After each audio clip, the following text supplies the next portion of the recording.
chair, you can use a ballet bar, you can use a wall, whatever you want to do our hip extension. You can do it without a band. These bands are Beachbody, you can get them on Amazon, all over the place. I think Walmart even sells them. But you're gonna hinge over top, right? So now we've established a hinge over top, keeping that back neutral. And we're gonna be lifting straight up into hip extension.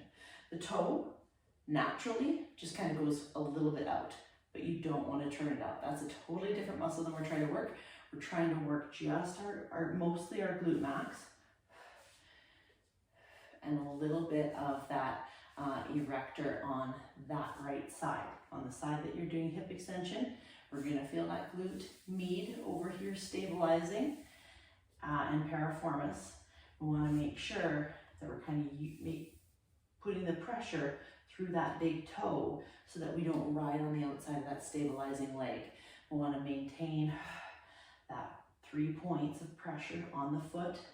Knee, if you lined it up, is over top of that middle, the 2 middle toes coming up, right? So 10 to 12 repetitions there. Notice how I got up from that, right? So I'm here and I don't just boom, because we're here under tension for a long time. So what I do is I put both legs together, I kind of brace myself and I stand up. And then I let everything relax for a little bit, let the blood start circulating, because we have a buildup of lactic acid and lack of oxygen in some of these areas where we're starting to really fatigue the muscles. Another, right, you can use the TheraBand like in the video, and you want to make sure that you maintain tightness on that TheraBand, okay? Shoulder blades are down. This is just for stability, a little bit of balance, but not for your full stabilization. We really want to start using that inner thigh and glute and the obliques to do that stabilizing. So we're here, lifting up, feeling that glute max working, adductor, piriformis and glute med working on this side, shoulder blades back and down, chin is tucked, and you're gazing forward for your repetitions. Every time you breathe out, you're maintaining that core stability.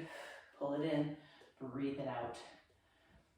After you're done, you're bringing that leg back and standing up with your hips underneath you so that we're not coming up into that extension.